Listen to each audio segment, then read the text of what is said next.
लक्ष्मी के श्राप के कारण अलक्ष्मी ऐसे घर में जाकर रहती है और दरिद्रता लाती है।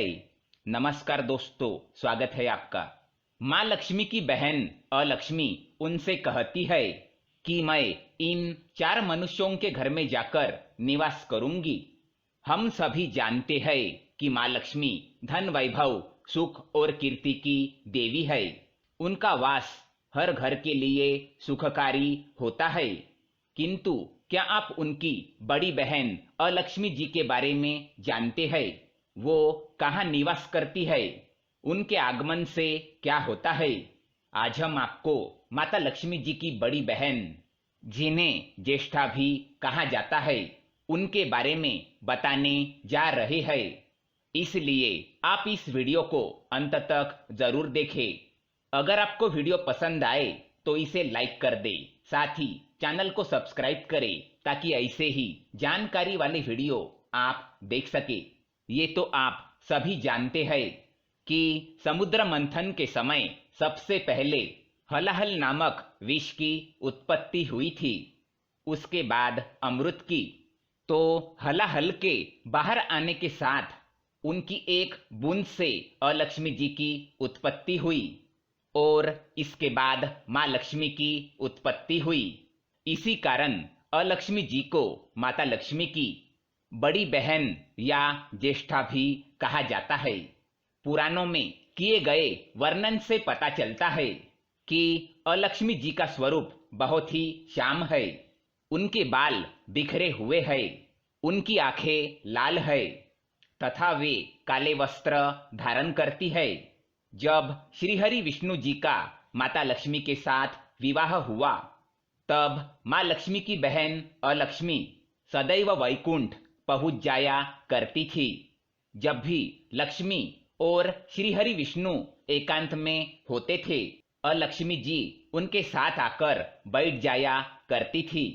अलक्ष्मी सदैव धूल भरे चरणों के साथ, बिखरे बाल और मैले वस्त्र के साथ वैकुंठ धाम आती थी।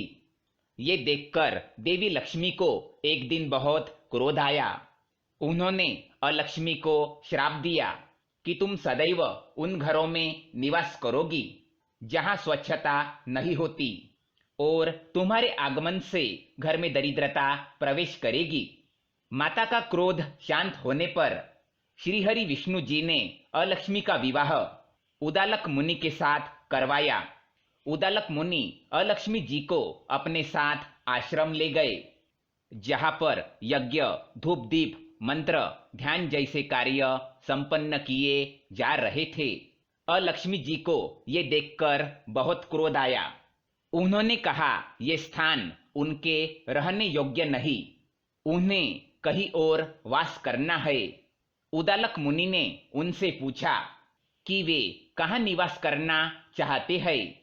अलक्ष्मी जी ने कहा, मुझे वह स्थान प्रिय है जहां पूजन, आरती, कीर्तन, धूप दीप आदि का पालन ना होता हो, जहां घर में सदैव क्लेश रहता हो, जहां ब्राह्मणों का सम्मान ना होता हो, जहां बेईमानी का धन आता हो, घर में हर जगह गंदगी रहती हो, जहां संध्या के समय कोई भी पुण्य कार्य या आरती न की जाए, जहां द्वेष, ईर्ष्या, बुराई, अकाल मृत्यु, पितृदोष जैसे राक्षस वास करते हो।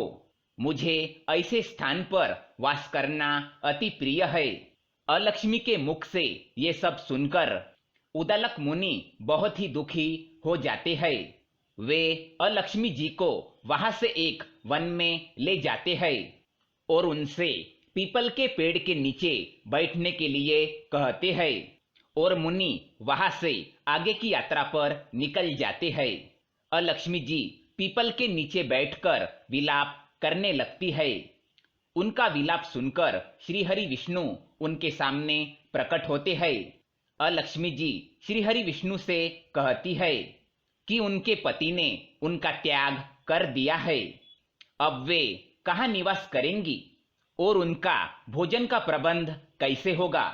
श्रीहरि विष्णु उनसे कहते हैं, जिस घर में सदस्यों के बीच में प्रेम न हो, भजन कीर्तन जैसे कार्य न होते हो, तुम वहां वास कर सकती हो।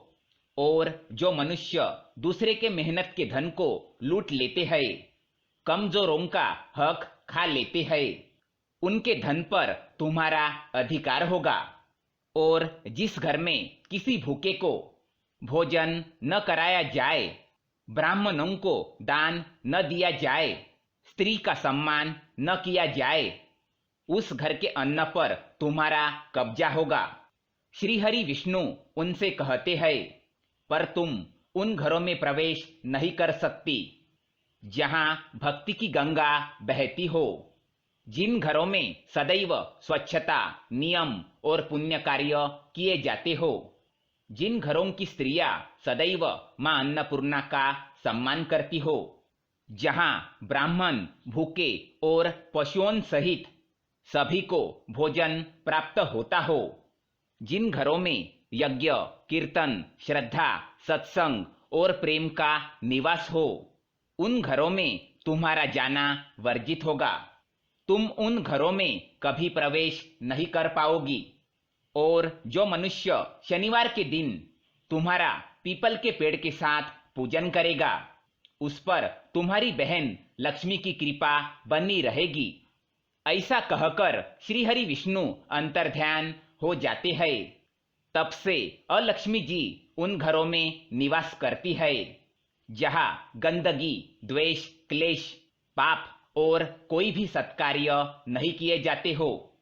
अगर आप ये चाहते हैं कि आप पर माता लक्ष्मी की कृपा हो और उनकी ज्येष्ठा कभी आपके घर में वास न करे, तो ऐसे कार्यों से दूर रहे। दोस्तों, वीडियो पसंद आए तो लाइक करें, साथ ही चैनल को सब्सक्राइब करें ताकि ऐसे ही जानकारी वाले वीडियो आप देख सके। धन्यवाद।